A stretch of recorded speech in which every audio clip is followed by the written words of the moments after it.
नमस्कार, कार्यक्रम रणनीति में आपका स्वागत है। मैं हूं विनोद कुमार। दर्शकों, चुनाव कब होंगे ये वक्त बताएगा, लेकिन सभी सियासी जमातें एकदम से तैयार होगी, ऑन टोज हैं कि कभी भी विधानसभा के इलेक्शन हो सकते हैं।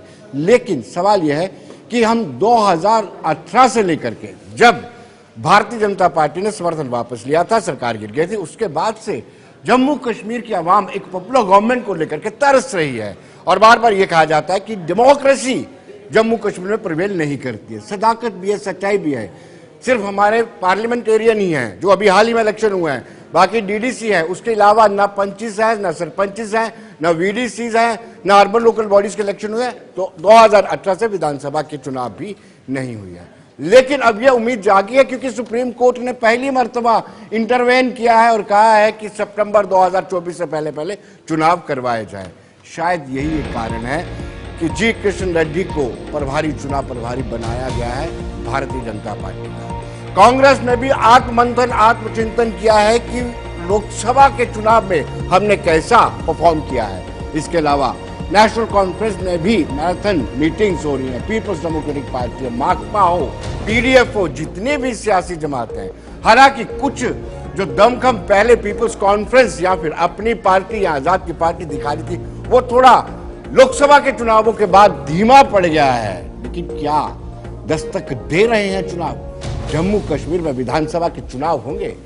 सारा सिस्टम इसी पर आंख लगाए हुए है कि कब यहां पर चुनाव हो, कब पॉपुलर गवर्नमेंट आए और लोगों के जो काम रुके हुए हैं, जो डिस्टेंस या वेज क्रिएट हो चुका है सरकार और आवाम के बीच में, वो जो पॉपुलर गवर्नमेंट होगी वो पुल का काम करेगी। इसी पर हम चर्चा करेंगे।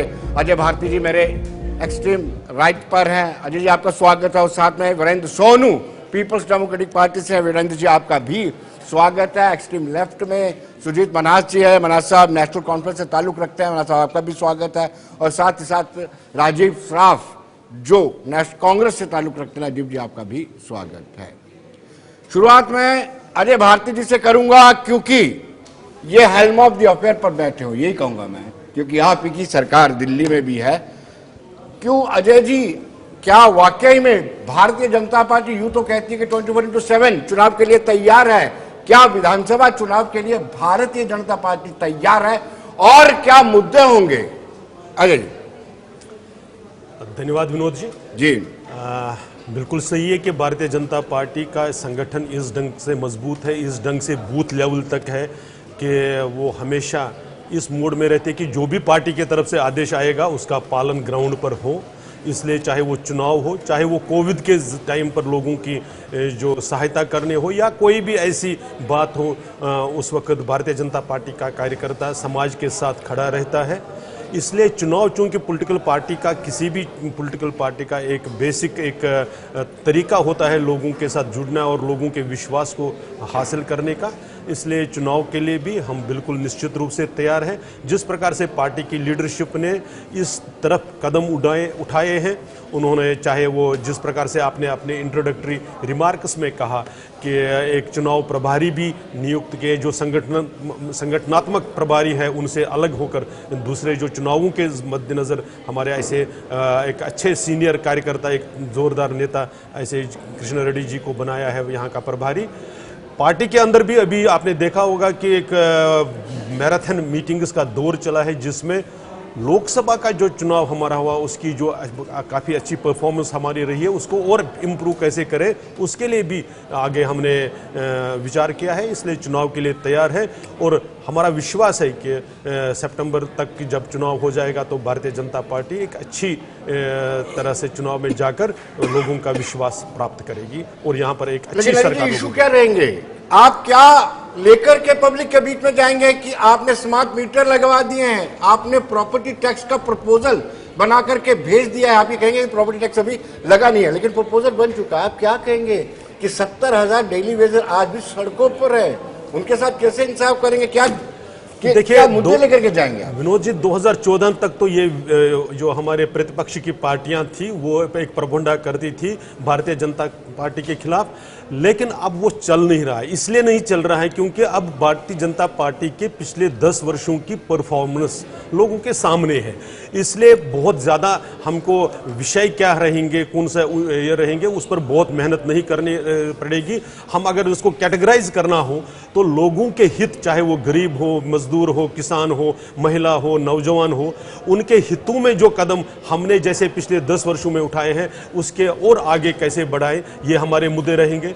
जम्मू कश्मीर में जो इंफ्रास्ट्रक्चर की वजह से बहुत ही पिछड़ रहा था, ऐसे उसको बाकी देश के अन्य राज्यों के आगे लाना, इस प्रकार से इंफ्रास्ट्रक्चर, चाहे वो हेल्थ इंफ्रास्ट्रक्चर हो, सोशल इंफ्रास्ट्रक्चर हो, डिजिटल इंफ्रास्ट्रक्चर हो, तो इसलिए उसको और इम्प्रूव कैसे करना, और जम्मू कश्मीर की जो इकोनॉमी है उसको इतना इम्प्रूव करना कि विकसित भारत जब 2047 तक बनेगा, जम्मू कश्मीर उस विकसित भारत का, विकसित जम्मू कश्मीर का अच्छा हिस्सा रहे, ये हमारा मुद्दा है। चलिए वीरेंद्र सोनू जी, लोकसभा चुनाव में आपको निराशा लगी है क्या?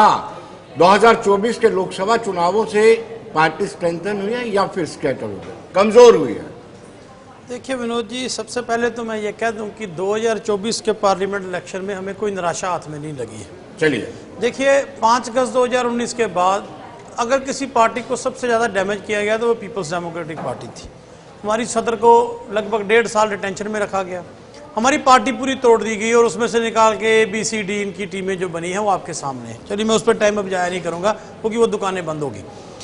तो हम जब चुनाव लड़ने के लिए गए तो एक तरफ भारतीय जनता पार्टी उसकी प्रॉक्सी कैंडिडेट थे, LG एडमिनिस्ट्रेशन था, सरकार की एजेंसी थी, तंत्र था, और हम नेशनल कॉन्फ्रेंस और कांग्रेस के कैंडिडेट भी जो थे वो इकट्ठे मिलकर हम उनके खिलाफ चुनाव लड़ रहे थे। लेकिन उसके बावजूद आप देखिए कि हमने लगभग 3 लाख के लगभग अनंतनाग रजौरी से वोट हमें मिला। श्रीनगर में हमने अच्छा वोट लिया, 2.25 लाख के लगभग वोट लिया और दूसरे नंबर पर रहे। मैं ये बात करता हूं कि उसमें हमारी पार्टी जो रिवाइव हुई है और हमारा कैडर जो था वो 5 साल से बिखरा था, हम उस पर ठीक हुए हैं। नंबर 2, अब मैं बात कर रहा हूं, मेरे बड़े भाई हैं भारती साहब ये बात कर रहे थे, आपने इनसे पूछा ये किन मुद्दों पर चुनाव लड़ेंगे, इन्होंने मुद्दों की बात नहीं की। पहली बात तो ये है कि government of India Jammu Kashmir के लोगों को भिखारी समझती है। ये क्या समझते हैं हमें? ये हम पे कौन सा एहसान करने जा रहे हैं कि हमें असेंबली चुनाव कराने जा रहे हैं? आपने हमारा स्पेशल स्टेटस हमसे छीना, आपने हमसे स्टेट छीनी, हमारी इस रियासत को 2 हिस्सों में बांटा, हमें यूटी दी, हमारा लोकतंत्र आपने खत्म किया, हमारी आवाज आपने खत्म की, हमारे कारोबार आपने छीने।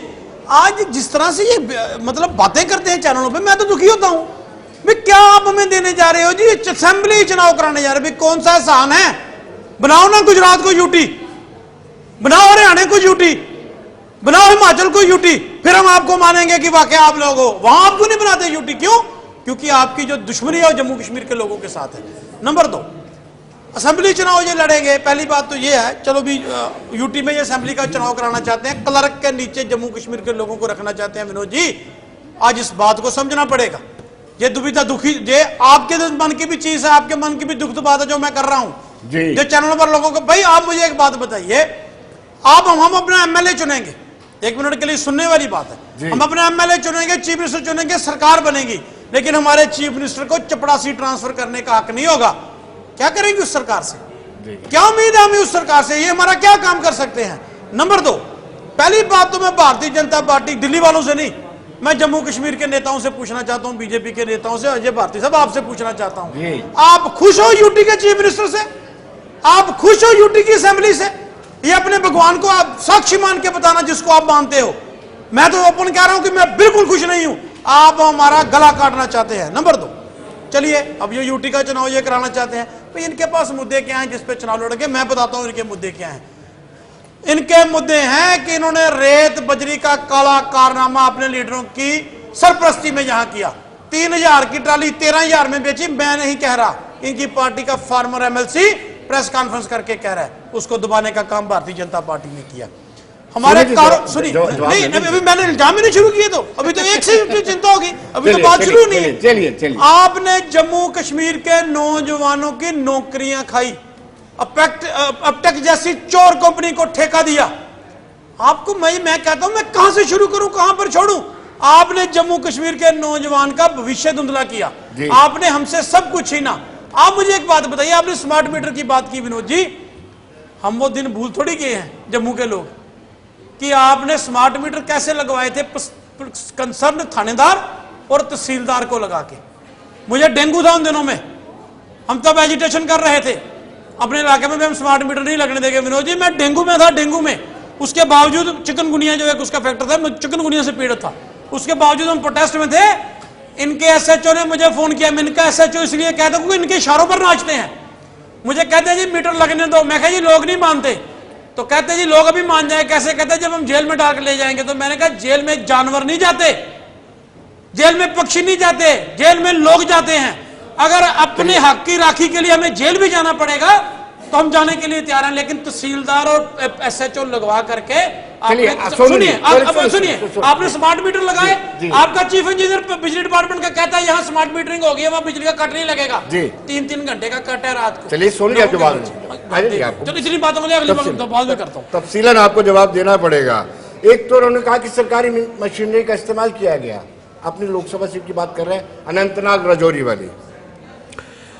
विनोद जी, मुझे लगता है कि ये जो इस प्रकार के मुद्दे जो पीडीपी के हमारे सम्माननीय प्रवक्ता यहाँ पर कह चुके हैं, और उसके साथ और भी 8-10 जोड़ लीजिए, तो इन्होंने इस चुनाव में या उस चुनाव से पहले भी इसको कोई कसर नहीं छोड़ी लोगों के सामने रखने में। लोगों ने उनका क्या जवाब दिया वो सबके सामने, इसलिए मुझे उस पर गलाफाड़ जवाब देने की आवश्यकता नहीं है। लेकिन 2-3 मुद्दे इन्होंने उठाए, मैं निश्चित रूप से उस पर जवाब देना चाहता हूं। ये जब स्पेशल स्टेटस की बात करते हैं, सो कॉल्ड स्पेशल स्टेटस, जो स्पेशल स्टेटस नहीं था, टेम्पररी प्रोविजन था, उसको हटाने का, उनका वापस लाने का मतलब क्या है? उसका मतलब यह है कि वाल्मीकि समाज को फिर उनकी डिग्निफाइड लाइफ से डिनाई करना। उनका मतलब है कि जो यहां पर वेस्ट पाक रिफ्यूजीज थे उनको वोटिंग राइट से महरूम करना। इनका मतलब यह है कि जम्मू कश्मीर में जो ऑल इंडिया रेडियो का स्टेशन था उसको रेडियो कश्मीर फिर से नाम देना और जम्मू के डोगरा की आइडेंटिटी का बखान करना, इनका है ना, ये इनकी इंटेंशन है। और हमारे ये उनका ये प्रश्न है। रही बात तो यूटी की बात, निश्चित रूप से अगर यूटी बनी है तो हमारे गृह मंत्री जी ने जो पार्लियामेंट में कहा वो इसलिए कहा कि ये बॉर्डर स्टेट में जिस प्रकार के so called main stream parties का रोल रहा है, इन्होंने इंसर्जेंसी को, यहां की टेररिज्म को दबाने की बजाय उसको जिस प्रकार से हैंडल करने का काम किया है, तो इसके लिए बहुत आवश्यक था कि कुछ देर के लिए, जिस तरह से आदरणीय गृह मंत्री जी ने कहा, कुछ देर के लिए इस प्रकार का यहां पर हो ताकि तिरंगे का अपमान दोबारा कभी यह ना हो, ताकि यह ना हो कि कोई नेता जो मुख्यमंत्री रहा हो वो ये कहे कि तिरंगे को कंधा देने वाला कोई नहीं रहे। यह बहुत आवश्यक था। इसलिए जो देश के कानून, जो यहां पर चाहे वो फॉरेस्ट राइट्स के एक्ट थे, चाहे वो बाकी के राइट्स थे जिनसे महरूम के, जो एसटी को पॉलिटिकल रिजर्वेशन नहीं थी, जिस प्रकार के वाल्मीकि को रिजर्वेशन नहीं थी, जिस प्रकार के ये सारे काम नहीं करने दिए जा रहे थे, जो लॉ आपको सूट करता था उसको आप हां करते थे, जो नहीं करता, जो देश के हित में होता उसको आप रिजेक्ट करते। उस सारे अधिकारों को ये आपकी कर दो था। यहां के लोग अगर यूटी बने हैं, ये आपके जो मेन स्ट्रीम पार्टीज जो पीछे सरकारों में रहे हैं, ये उनके कारण से रहा है। नहीं तो मैं 370 के बारे में कहूं, एक सोशल मीडिया पर जिसका आज तक खंडन नहीं हुआ कि 1981-82 में भी एक एफर्ट जो तत्कालीन उस वक्त के पॉपुलर गवर्नमेंट थे उन्होंने भी एक एफर्ट किया था। उन्होंने यहां तक कहा था कि ये कोई कुरान की आयत नहीं है, ये कुरान की, हाँ, जिसको बदला नहीं जा सकता। मैंने आपको इंटरप्ट नहीं किया, मैंने आपको इंटरप्ट नहीं किया, मैंने कहा था आप अपने दिल पे हाथ रख के भगवान को साक्षी मान के बताइए कि आप ड्यूटी से खुश हैं। मैं इससे खुश हूं कि आप, भारतीय से सवाल है मेरा मेरे भाई से, मैं इससे खुश नहीं था कि आप इससे, अब आप जवाब सुनिए। मैं आप ये खुश थे कि जब यहां पर स्टेट थी तब एक, मैं कह रहा हूं आप मुझे बताइए कि आप जम्मू कश्मीर के लोगों को यूटी में रख के अब आप खुश हैं कि नहीं है? जवाब दीजिए, मुझे जवाब दीजिए। अब मैं बताता हूं, जवाब तो सुनिए ना, थोड़ा मादा रखिए सवाल। आप खुश थे कि जब यहां पर स्टेट थी, जब आप मुख्यमंत्री और सरकार में थे, तब यहां का एक समाज अपने घरों से विस्थापित था। आप इससे खुश थे क्या? अपने हृदय पर हाथ रखकर बता दीजिए, आपने उस वक्त क्यों नहीं दबाए? क्योंकि उसमें आप मुझे बताइए 86 में आपने जो रोल किया, आप उससे खुश थे, आप उससे खुश थे। आप श्रीनगर में बाई इलेक्शन करेंगे। नहीं, आप मुझे बताएं कि आप विस्थापन से डिस्प्लेसमेंट से आप खुश थे? मेरे विस्थापन, मेरे बेघर होने से आप खुश थे? मेरे बेघर होने से आप खुश थे? क्या क्या था आपने जब मेरा घर मुझसे उजाड़ा गया, जब मेरे को घर से निकाला गया, आप खुश थे क्या? आपकी वो मनमानी रोकने के लिए ये जरूरी था, आपकी मनमानी रोकने के लिए जरूरी था, आप और लोगों को विस्थापित न कर सके इसलिए यह आवश्यक था, आप और लोगों को उजाड़ न सके इसलिए यह जरूरी था। मैं आपको ही कह रहा हूं कि आपके उसका निश्चित रूप से दिल्ली को वालों को हम ISI को खुश नहीं करते, हम जॉर्ज सोरोस को खुश नहीं करते, आप क्रिस्टोफर जफरलेट को खुश नहीं करते, हम उन लोगों को खुश करने के लिए काम नहीं करते, देश के हित में काम करेंगे, करते रहेंगे। आप इसके लिए आप और लोगों को विस्थापित नहीं कर सकते। अब ये आपको ध्यान में रखना पड़ेगा ना। विस्थापित बताओ, विस्थापित समाज का क्या है? आप वाल्मीकियों की हालत से खुश थे क्या? आप क्यों नहीं जवाब दे रहे हैं? आप वाल्मीकियों से खुश थे क्या? आप मुझे बताओ, जब आप वेस्ट पाक रिफ्यूजीज के हकों पर मारते थे वो खुश थे क्या? मना साहब आप पर आरोप लगाया है इन्होंने कि जो यहाँ पर सरकारें रही हैं उन्होंने आतंकवाद और अलगाववाद को रोकने के बजाय उनको अपीज किया है, जिसमें आप पर भी आरोप लगता है, कांग्रेस पर भी लगता है और पीपुल्स डेमोक्रेटिक पार्टी पर भी आरोप ये लगता है। ये आरोप अजय भारती जो फॉर्मर MLC और बीजेपी के कद्दावर नेता हैं उन्होंने लगाया है। विनोद जी, जी बीजेपी का यही काम है, इनकी यही सूरत है, यही चेहरा है, यही ये दिखाना चाहते हैं। आज 10 साल से ये है ना, अभी कल बांदीपुरा हो रहा था, रोक क्यों नहीं पाए? अभी 4 दिन पहले कठुआ हीरानगर हो रहा था, रोक क्यों नहीं पाए? अभी उससे पहले रजौरी पुंछ हो रहा था, रोक क्यों नहीं पाए? ये क्या बात करते हैं? इनको बात करने का हक ही नहीं रहा है। 10 सालों से ये कहते हैं हमने मिलिटेंसी यूटी बनाया। जिस दिन इन्होंने यूटी बनाया था ना, हमारा कॉन्स्टिट्यूशनल राइट इन्होंने छीन के हमारे यूटी बना दी, हमारी डिमोशन कर दी। और इन्होंने कहा था कि हम टेररिज्म को खत्म कर देंगे, मिलिटेंसी खत्म हो जाएगी।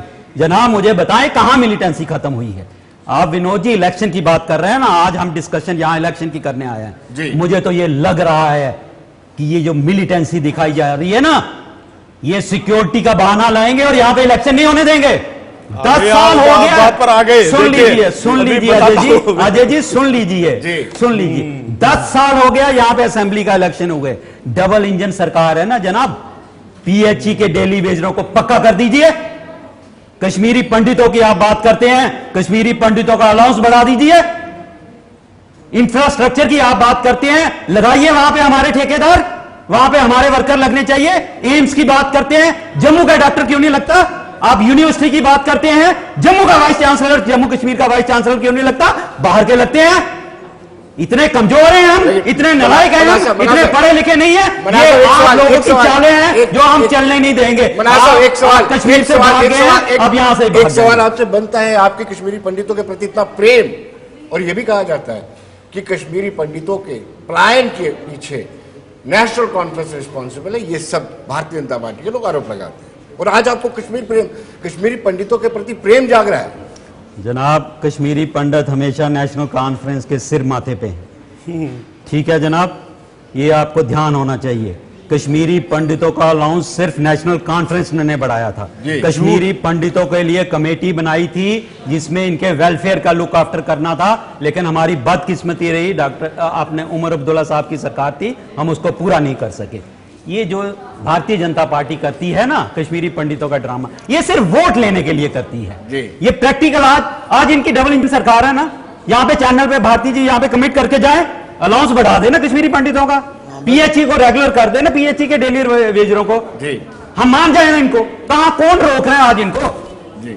370 को किसी ने एहसान नहीं किया था हमें देश के कॉन्स्टिट्यूशन ने वो राइट दिया था। बिल्कुल गलत, देश के कॉन्स्टिट्यूशन ने वो राइट दिया था, किसी ने एहसान नहीं किया था। अब आपने उसका बहाना लगाया, हम मिलिटेंसी खत्म कर दीजिए, कहां खत्म हुई? ये सिर्फ बहाने लगाते हैं जनाब। आज एक अलग विचारधारा को वहां पे सपोर्ट कर दिया इन्होंने कश्मीर में, ठीक है ना।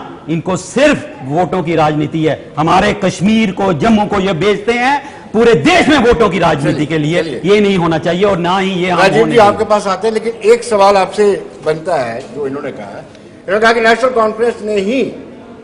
कॉन्फ्रेंस ही कश्मीरियों की हितैषी है, उन्होंने ही अलाउंस बढ़ाया।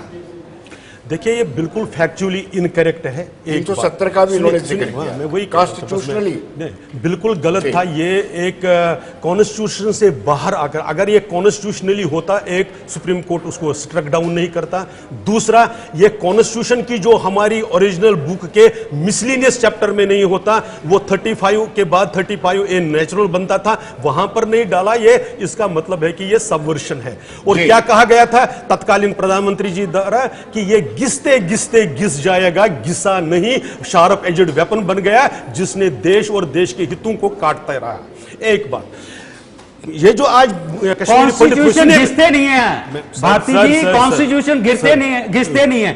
ये आपके तत्कालीन प्रधानमंत्री, आपके तत्कालीन प्रधानमंत्री का statement on the floor of constitution नहीं घिसते, वो राइट होते हैं हमारे, जो हमें देश के संविधान में दिया होता है। अगर ऐसे चर्चा करनी है तो मैं चुप रहता हूं। मैं ये कह रहा हूं कि ये स्टेट आप डिनाई कर दीजिए कि ये तत्कालीन प्रधानमंत्री जी ने नहीं कहा। मैं एक्सेप्ट करता हूं। एक बात बस छोड़िए इस बात को, यहां पर उन्होंने क्यों कहा वो उनके पार्टी बता सकती है, मैं उसके ऊपर ज्यादा चर्चा नहीं करूंगा। इन्होंने कश्मीरी पंडित प्रेम का बड़ा बखान किया।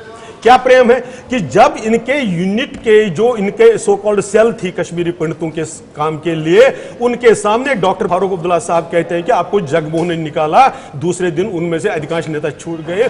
भाई आप इस तरह के प्रोग्राम, आप ऐसे इस प्रकार के इल्जाम भारतीय जनता इस पर लोगों पर लगा सकते हो, विस्थापन पर, जिसको रोकने में आप असफल रहे, जिसमें आपने रिजाइन करके अपने ससुराल उस वक्त चले गए और इल्जाम जगमोहन पर लगा रहे हैं। क्योंकि जब डेथ हुई थी 86 से शुरू कर दीजिए, 86 फरवरी में जो घटनाक्रम हुई, आपने उसको रोकने के लिए कुछ नहीं किया। आप दोनों ने मिलकर इसको होने दिया, क्योंकि आपने 47 से लेकर 90 तक इस कम्युनिटी को डेमोनाइज किया था। और फिर इनका प्रेम कहां पर है? 96 में असेंबली का रेजोल्यूशन, मैं पहले भी कह चुका हूं, दोबारा कहता हूं, रेजोल्यूशन में जब आप उन लोगों को डेथ जो जिनकी किलिंग्स हुई है टेररिज्म के दौरान, उनको जब आप श्रद्धांजलि देते हैं, उस वक्त आपको न पंडित याद आता है न हिंदू याद आता है। उस वक्त जिन 4-5 लोगों का आप नाम ले लेते हैं, उनको पढ़ लीजिए, उनके नाम और उनका बैकग्राउंड चेक कर लीजिए, आपको क्लियर हो जाएगा कि ये किस प्रकार के लोगों का प्रोत्साहन करते हैं। जिस कमेटी की ये बात करते हैं,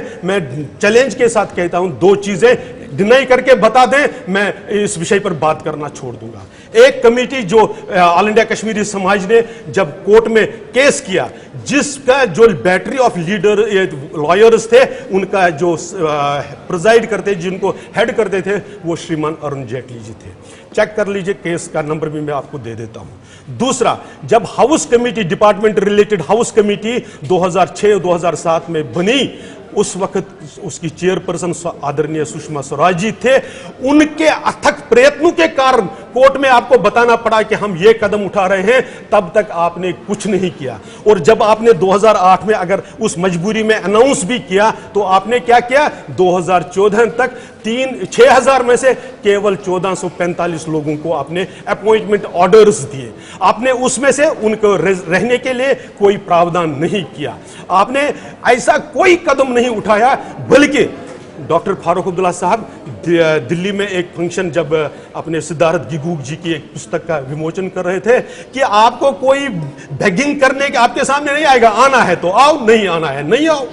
ये डॉक्टर फारूक अब्दुल्ला साहब का स्टेटमेंट है। ये सेंसिटिविटी बताती है कि इनको कश्मीरी पंडितों के साथ क्या है, कितना प्रेम है, और इस प्रकार का उन्होंने ये किया। रही बात राजीव जी के पास चलते हैं, तो बस एक छोटा सा एक जो उसमें है कि जो एक छोटा सा तबका जो इस समाज में विस्थापित समाज है, जिसको कैश असिस्टेंस सरकार देती है, जिसमें हर मजहब के लोग हैं, ये भी मैं आपको बताऊं, उसमें हिंदू भी है, मुस्लिम भी है, सिख भी है। उनमें से कुछ एक परिवार ऐसे है जो अपना निर्वाह नहीं कर सकते हैं।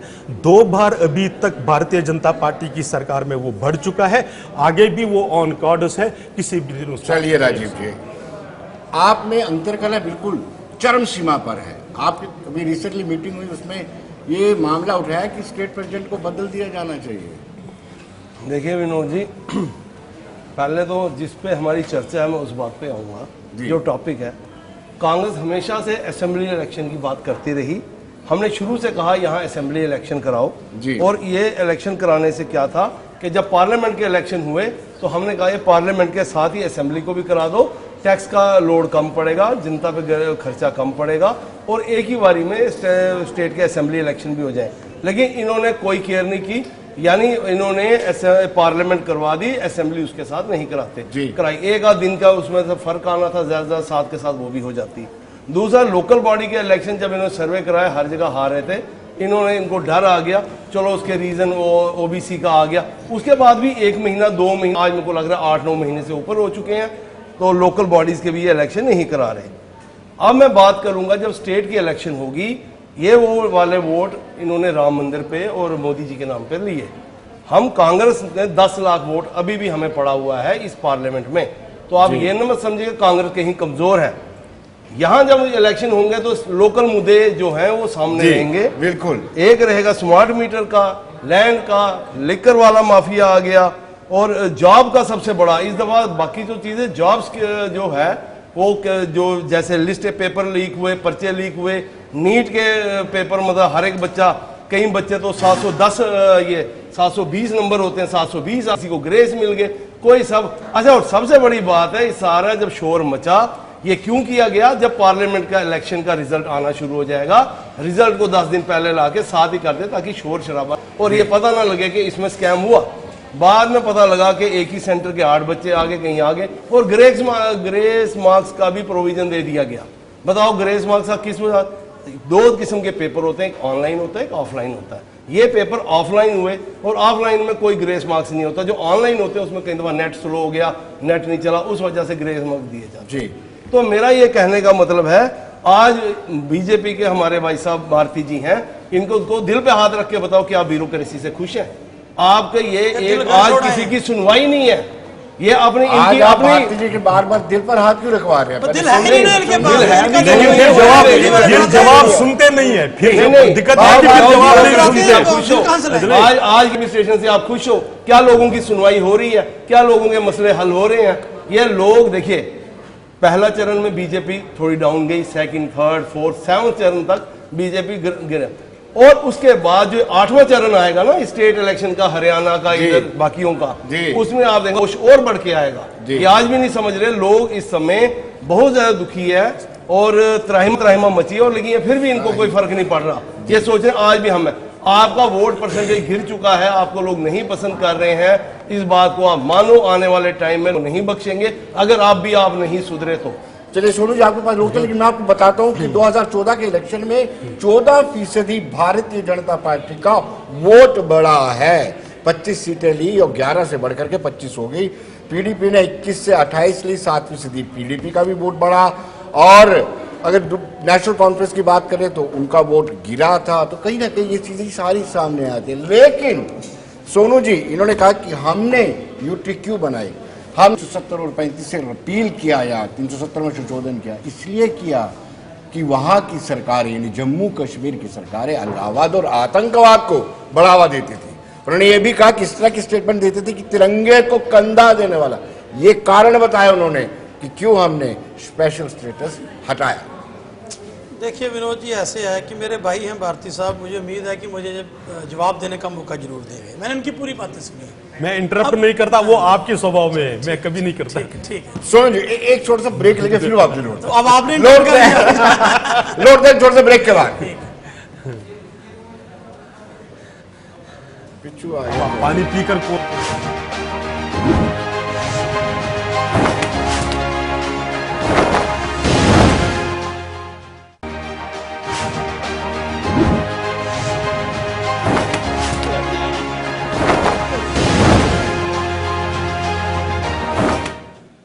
ब्रेक के बाद एक मरतबा फिर स्वागत है और सीधे सोनू जी के पास चलते हैं। सोनू, सवाल तो आपसे पूछ ही लिया मैंने। देखिए विनोद जी, बात ऐसे है कि मेरे बड़े भाई हैं भारती साहब, उन्होंने अपने हिसाब से बातें की।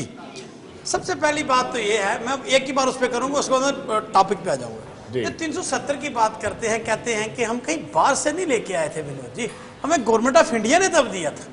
ये बात को समझिए, हम कहीं पड़ोसी मुल्क से लाए थे जाके, हटाया नहीं भी लाए। गवर्नमेंट ऑफ इंडिया तो ने। नहीं तो ठीक है, हम कह रहे हैं ठीक है, हम कानूनी लड़ाई लड़ेंगे, लड़ रहे हैं ना, वो तो अच्छी बात, तो उसमें देखेंगे कानून क्या करता है। लेकिन एक बात है, सुप्रीम कोर्ट ने भी सुप्रीम फैसला सुना दिया। नहीं, हम उसके बाद भी तो है, सुप्रीम कोर्ट के बाद भी तो जा सकते हैं, उनके कोई रिपील की दिक्कत नहीं है। अर्जी दे सकते हैं ना। उसको भी रिजेक्ट चलिए, कर। इसका मतलब सुप्रीम कोर्ट आप चला रहे हैं, जिस हिसाब से बताओ। कहते हैं रिजेक्ट कर देंगे, इसका मतलब सुप्रीम कोर्ट आप चला रहे हैं। हर ऐसी कोई बातें चीज मत जो कीजिए आपके जानते खिलाफ हैं। जाती है वो नहीं, दूसरी बात, मैंने इनसे एक सवाल पूछा था, क्या आप खुश हैं? ये नहीं, ये बेचारे मजबूर हैं। सही मानने में अगर बंधुआ मजदूर कोई है, वो भारतीय जनता पार्टी की जम्मू की लीडरशिप है। मैंने बहुत दफा आगे भी कहा है, तुमको शोहरत हो मुबारक, हमें रुसवा ना करो, खुद भी बिक जाओगे एक रोज, तुम जो सौदा ना करो। आज की आपके बिकने का टाइम आ गया है।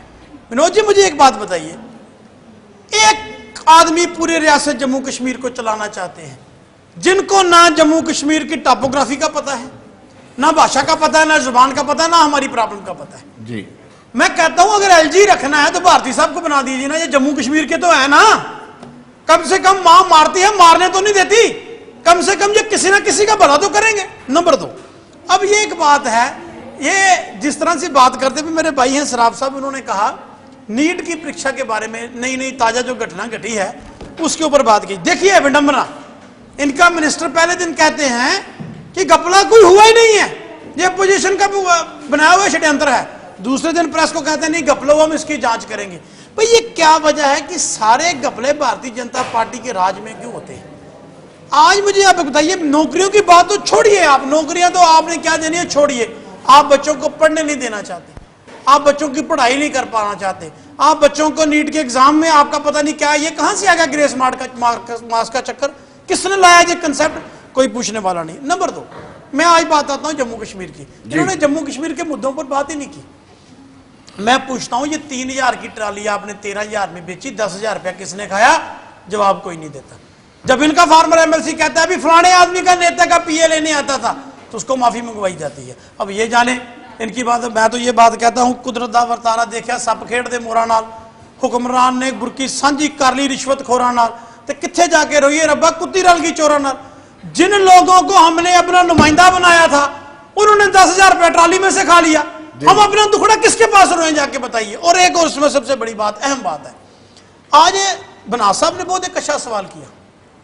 बनास साहब, आप तो बड़ी दूर चले गए, आप बीसी बनाना चाहते हो जम्मू यूनिवर्सिटी का या दूसरी यूनिवर्सिटी का, या कोई एचओडी लगाना चाहते हो। एक रेडिसन ब्लू में होटल है एक, वहां एक प्रॉपर्टी का इन्वेस्टमेंट का समिट हुआ था, आज से 1.5 साल पहले, पता नहीं कौन कौन से ग्रुप कोई आए थे, उनके खाना बनाने के लिए इन्होंने यूपी से कंपनी मंगवाई थी।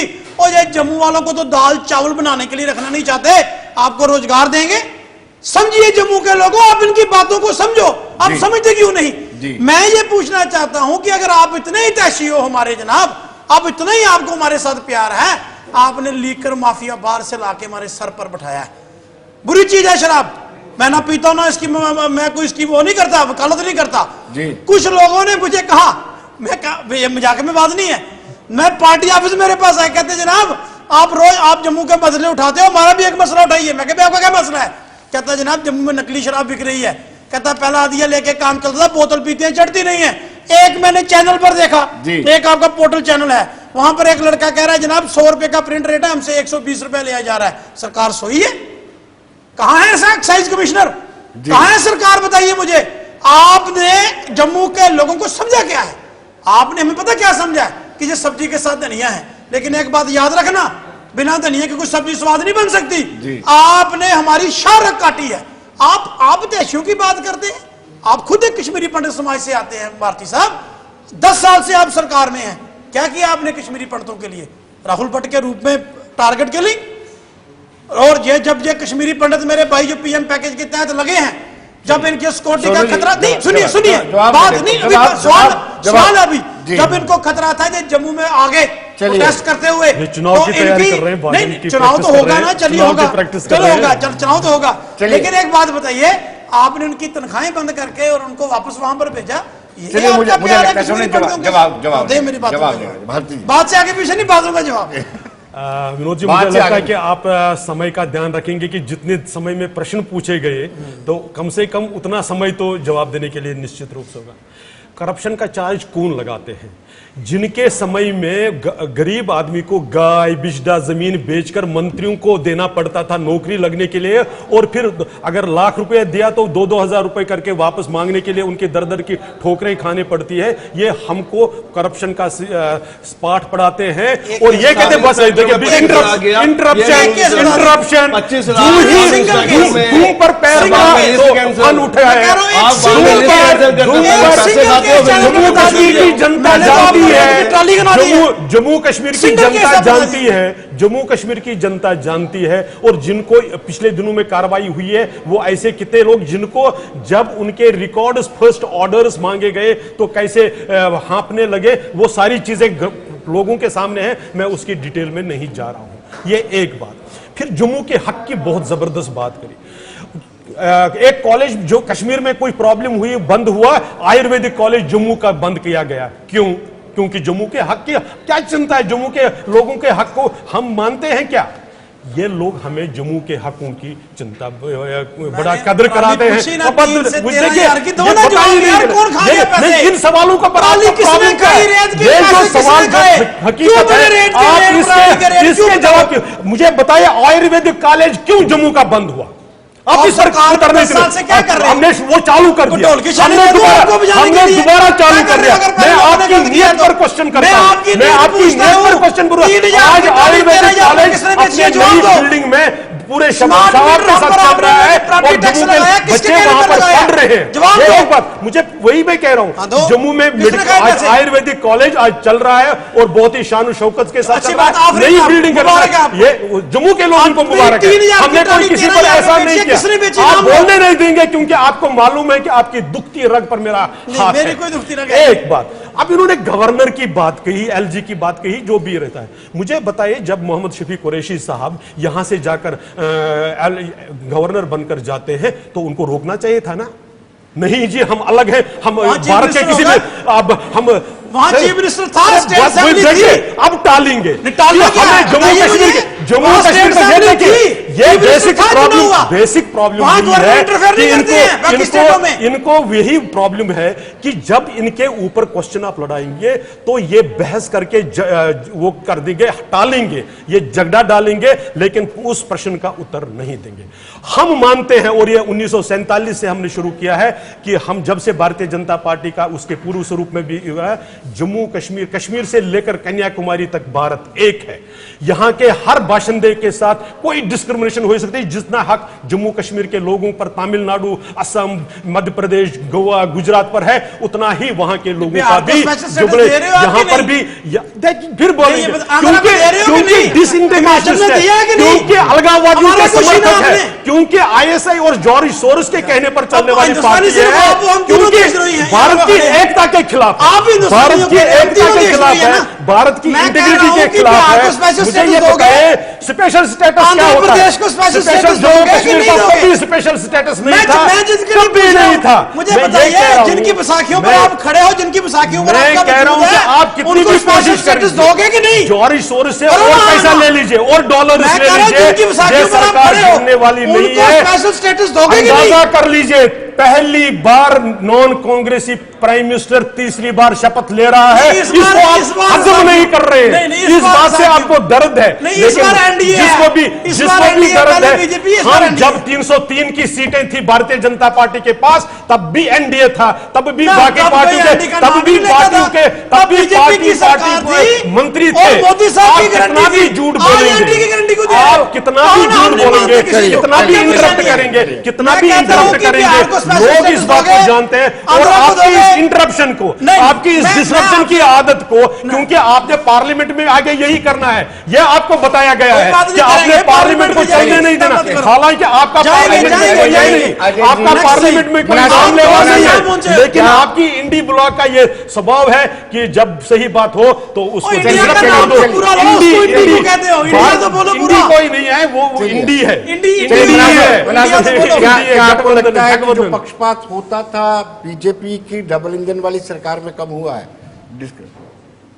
जी जी विनोद जी, बड़ा अजीब सा प्रश्न है ये। भारती जी ही बता दें कम हुआ है।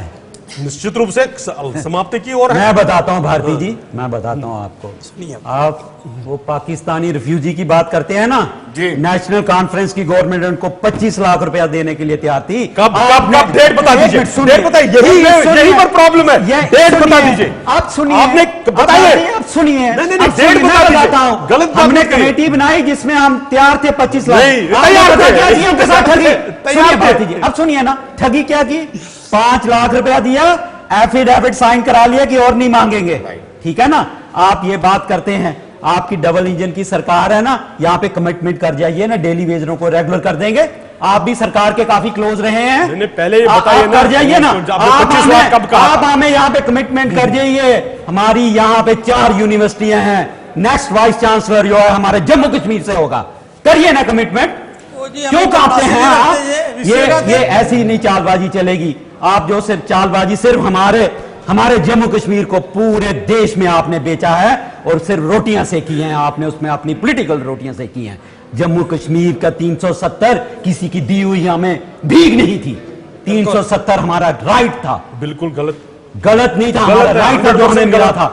आपने बताइए कितने लोगों को नौकरी लगाया है?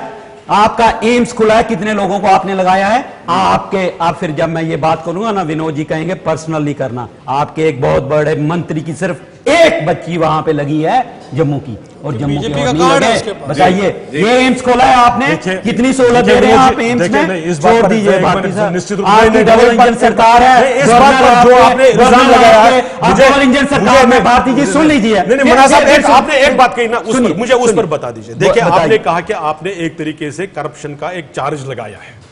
मैं ये कह रहा हूं कि आप एक रेस्पॉन्सिबल पार्टी है जिसके इतने दिनों सरकारें चली है। अगर वास्तविकता में वहां पर कोई प्रॉब्लम लग रही है, अगर वो ट्रांसपेरेंट नहीं है, आपने उस पर क्या किया? आप उस पर क्यों नहीं उतरे सड़क पर? इल्जाम जनरलाइज करके एक भावनाओं को भड़काने का काम नहीं होना चाहिए। एक रेस्पॉन्सिबल पॉलिटिकल पार्टी के नाते आपकी जिम्मेवारी बनती है उसको एक्सपोज करना, अगर वास्तव में हुआ है। नहीं तो सिर्फ जब आप ये सिर्फ बात करते हैं तो इसका मतलब है कहीं कुछ नहीं हुआ, ट्रांसपेरेंटली हुआ है, लेकिन आप लोगों के मन में एक शक क्रिएट करना चाहते हैं, इससे ज्यादा कुछ नहीं। जब आपका काम होता है ना भारती जी, तब ट्रांसपेरेंट होता है। ठीक है ना, जब हमारी पार्टी करती थी वो आपको ट्रांसपेरेंट नहीं लगता है। मना साहब, इस वक्त हमारे साथ Zafar Iqbal Chaudhary editor in chief जुड़ चुके हैं डिस्पैच के। जफर, आप मुझे सुन पा रहे हैं? जी जी बिल्कुल। हाँ, ये लोकसभा के जो नतीजे आए थे उसमें 43 सीट जो जम्मू प्रोविंस की थी उसमें से 29 सीट जो है उसमें एज असेंबली सीट्स बीजेपी के ज्यादा वोट थे, और 7 एनसी के फेवर में थे और 7 ही कांग्रेस के फेवर में थे। क्या ये असेंबली इलेक्शन में भी इस तरह का हो सकता है, या असेंबली और पार्लियामेंट इलेक्शन के मुद्दे लाइदा होते हैं? मेरे ख्याल में जो लोकसभा इलेक्शन था ना, उसमें कॉन्टेस्ट बहुत ज्यादा डायरेक्ट था कांग्रेस और बीजेपी के दरमियान। जी। दो कैंडिडेट होते हैं, या वहां पे कश्मीर की सीटों के ऊपर चले जाएं तो 2 ही कैंडिडेट्स के बीच में मेनली कॉन्टेस्ट होता है। असेंबली इलेक्शन के नजदीक आते आते जो स्टेक होल्डर्स हैं वो ज्यादा बढ़ जाएंगे, और ये जो कंपटीशन है ये बीजेपी के लिए और टफ होता जाएगा। जी। आप अगर इसको इस संदर्भ में देखें, लास्ट टाइम जो विक्ट्री मार्जिन उधमपुर सीट पे था वो 30% का था। जी। इस बार वो घट के 10% तक आ। जी। इसी तरह से जो जम्मू वाली सीट है उसके ऊपर मार्जिन ऑफ विक्ट्री जो वो 20% था वो भी घटकर लगभग 10-11% के ऊपर आ गया। जी। इसका मतलब ये है कि जो नॉन बीजेपी का वोट है उसकी कंसोलिडेशन ज्यादा हुई है, और एक भारी मात्रा में, एक ह्यूज परसेंटेज में जो वोट है वो बीजेपी से शिफ्ट होकर वो कांग्रेस की तरफ गया है। ये अभी ऐसी सिचुएशन है जहां पे सिर्फ कैंडिडेट 2 थे। लोगों ने, आपने देखा कि 10-10, 12-12 कैंडिडेट और भी थे, लोगों ने वोट वेस्ट नहीं किया। 3000, 3500, 4000, 2500 इतना ही वोट बाकी कैंडिडेट्स को मिला, लोगों ने वोट वेस्ट नहीं किया। जब असेंबली इलेक्शन आएगा, बीजेपी का कैंडिडेट होगा, कांग्रेस कैंडिडेट होगा, कुछ इंडिपेंडेंट कैंडिडेट होंगे जिनका काफी स्ट्रांग पोस्चरिंग होगी, और दूसरी पार्टीज के कैंडिडेट होंगे। तो लिहाजा ये जो बीजेपी का इस वक्त जो पोजीशन 29 सीट के ऊपर है, ये 29 से भी घटने की काफी पॉसिबिलिटी नजर आती है।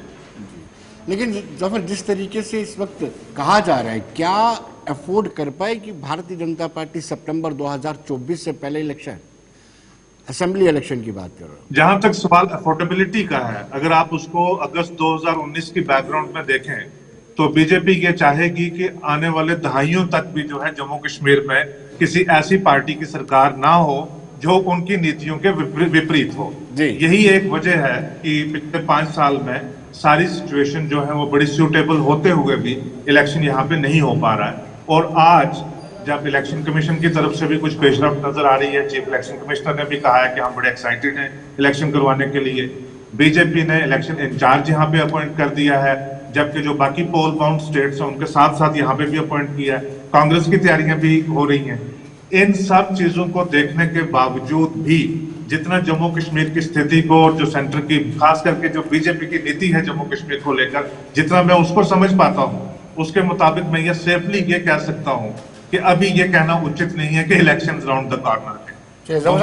मुझे मैं ये कॉन्फिडेंस। आखिरी सवाल आपसे, कंसोलिडेट किया है कांग्रेस में, इसमें कोई दो राय नहीं है। आप बड़े लंबे समय से कांग्रेस को कवर करते आए हैं, आपका बड़ा एक्सपीरियंस है। ये इंटरनल फाइट जो इनकी अंतरकलह है वो कितना डैमेज करेगी? अभी भी वकार रसूल हो या दूसरा ग्रुप हो, तारिक खरा हो या जी अमीर हो, उनके बीच में इंटरनल फाइटिंग चल रही है, वो इनको नुकसान पहुंचाएगी।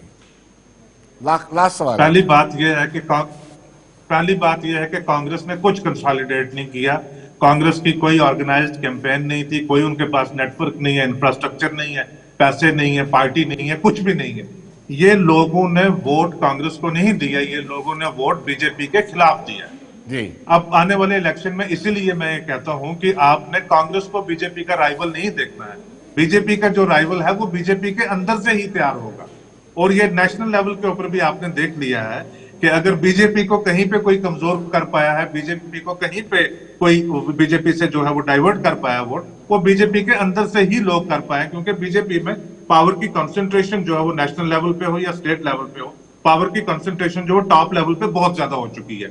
जो नीचे वर्कर है उसकी कोई एग्जिस्टेंस, पॉलिटिकल एग्जिस्टेंस बहुत ज्यादा सिवाय नारे मारने के और हर चीज के ऊपर जो है वो अप्रूवल देने के कि ये बहुत अच्छा काम हो गया है, इससे ज्यादा है नहीं। तो लिहाजा ये जो रिजायन है अभी जो परसेंटेज कांग्रेस की बड़ी है, इसकी आप कांग्रेस को शाबाशी देना ये अभी बहुत अर्ली होगा। और इसमें अभी कांग्रेस की कोई वो नहीं है कि आप कह सकें कि उन्होंने बड़ा काम किया। ये बीजेपी के खिलाफ वोट किया। जी जफर साहब, आप हमारे साथ जुड़े, बहुत बहुत शुक्रिया आपका जुड़ने के लिए, धन्यवाद। तो राजीव जी, उन्होंने साफ कहा जफर इकबाल चौधरी ने कि ये कांग्रेस ने कंसोलिडेट नहीं किया, नाराजगी थी यूनियन गवर्नमेंट के खिलाफ या भाजपा के खिलाफ, वो बाहर निकली है। देखिए विनोद जी, मतलब बीजेपी का एक साफ जो एजेंडा है कि 10 साल पावर में ये रहें, मतलब काम का 10 साल से इनका हिसाब नहीं पूछो, सवाल पूछो अपोजिशन राहुल गांधी जी से और रहा साथ दोष दे दो नेहरू जी को जी। मैं ये कह रहा हूं अगर एंटी इनकम्बेंसी है तो इन्होंने ऐसे काम किए होंगे, जो वादे किए वो पूरे नहीं किए होंगे। एंटी इनकम्बेंसी पहले रिकॉर्ड तोड़ वोट पड़े, मतलब 303 का भी आंकड़ा पार कर दिया। मतलब जो इनकी अपनी मानसिकता है वो इनकी ये है कि अब की बार जी हम 400 बार राजीव गांधी ही कर पाए थे और ना कोई करेगा। लेकिन इन्होंने, वोटर ने ये सोचा कि हमारी तो इन्होंने सिर्फ हमारे वोट देने के लिए ही समझा हुआ है। जब आप सत्ता पे आते हो, ये डेमोक्रेसी है, तो आपने हर एक को अपना राइट देना है, उसकी सुननी, उसकी जवाबदेही देनी है। उसके आज के मुद्दे क्या है? बेरोजगारी है, अनएम्प्लॉयमेंट है, मतलब इंसान दिनों दिन उसके महंगाई हो रही है, मतलब ये सब कई मुद्दे हैं जिन मुद्दों पे ये अपने को कवर अप नहीं कर पा रहे। पिछले 10 साल से हर साल के अगर 2 करोड़ भी हम चाहें तो 20 करोड़ है बेरोजगार इस देश में हो चुका है। तो मेरा ये कहने का इन शॉर्ट में मतलब है कि इनका ये जो अपनी कथनी और करनी में जो फर्क है वो इनका है, और अगर ये सही करें तो मुझे नहीं लगता एंटी इनकम्बेंसी उनके साथ होती। क्या जो बीजेपी ने, यूनियन गवर्नमेंट ने कश्मीर पर प्रयोग किए हैं ताजा, उससे आप सेटिस्फाई, मुत्तफिक हैं? देखिए, पार्टी तोड़ना, पार्टी बनाना, देखिए ऐसे है कि इनके सारे तजर्बे तो वहाँ फेल हो चुके हैं। अब पहले देखिए, इन्होंने पीडीपी को तोड़ा, इन्होंने सोचा शायद पीडीपी को हम तबाह कर, नहीं कर पाए। फिर उन्होंने ए टीम बनाई, रिजेक्ट होगी, जमानत जब्त होगी। काफ़ी कोशिश की, भारती साहब ने भी काफ़ी कोशिश की, रजौरी पुंछ पे मशीनरी लगा के नहीं बन सकी बात, जमानत जब्त होगी। सेंट्रल कश्मीर में जमानत जब्त होगी। अब मैं जा रहा हूँ, अब मैं जा रहा हूँ, सुनिए, अब ये मेरी बात है, चलिए अच्छी बात है। अब मैं बात करता हूँ बारामूला की। अब देखिए, बारामूला में इंजीनियर रशीद साहब को बारामूला की जनता ने जिताया, वो मेंबर पार्लियामेंट बने हैं। संविधान में जो जनता का फैसला वो सबने माना है। अब मुझे बताइए, उन्होंने अपना जो उनके कैंपेन में नारा था ना विनोद जी। वो कहते हैं तिहाड़ का बदला वोट से, जेल का बदला वोट से, ये कहा उन्होंने, वो जीत कर आए। अब मुझे बताइए कि बीजेपी जो वहां कैंडिडेट था जिसकी जो मदद कर रहे थे, उस बेचारे की भी जबान जब्ती वैसे की है उन्होंने, उसके साथ धोखा ही चली हुई, एक अलग इशू है, उस पर बाद में बात करेंगे। तो मुझे बताइए, इनके तो तजर्बे सारे फेल हो गए, इनका तजर्बा है कहाँ? मुझे बताइए, इनको खुद नहीं पता। देखिए इनकी लात पता क्या है, ये ना 3 में ना 13 में ना टोकरी के बेरों में ना प्लेरों में ना स्पेरों में, ये है ही कहीं नहीं।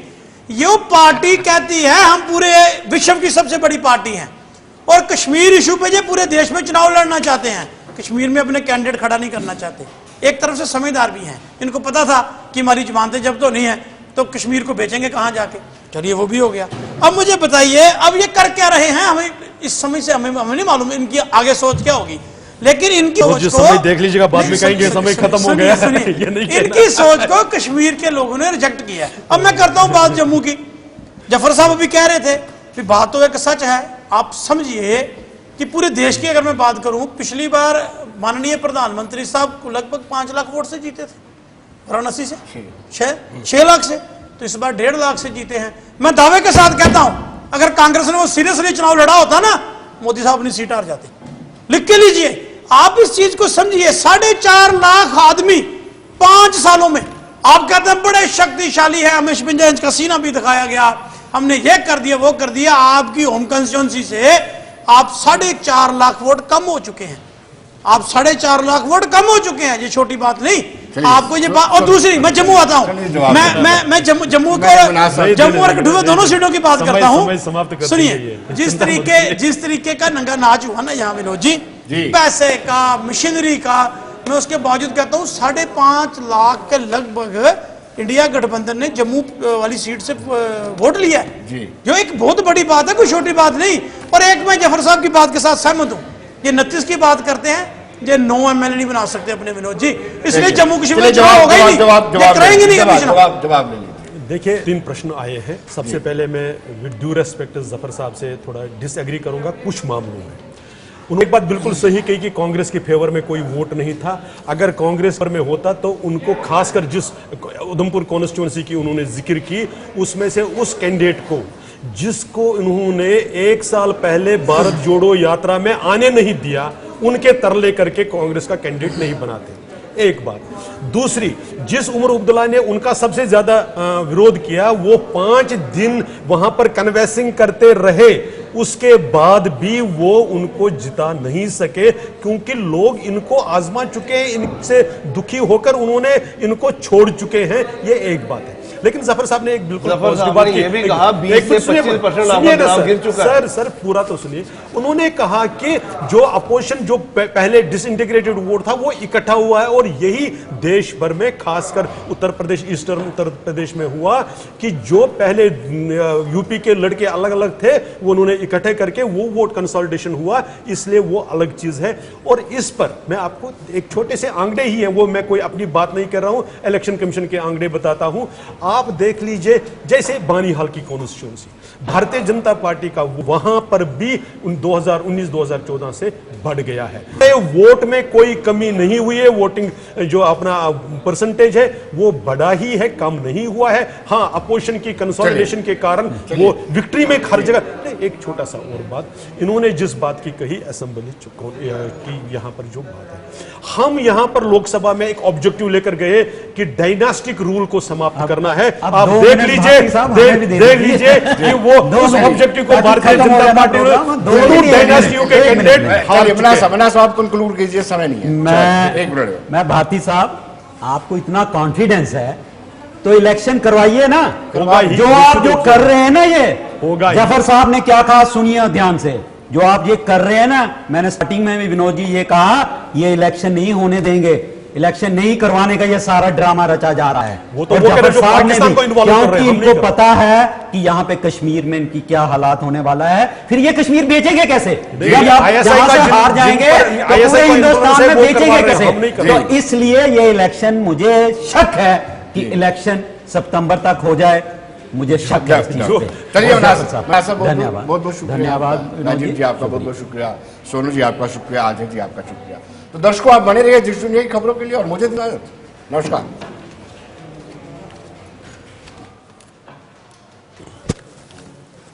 आज भारती जी आप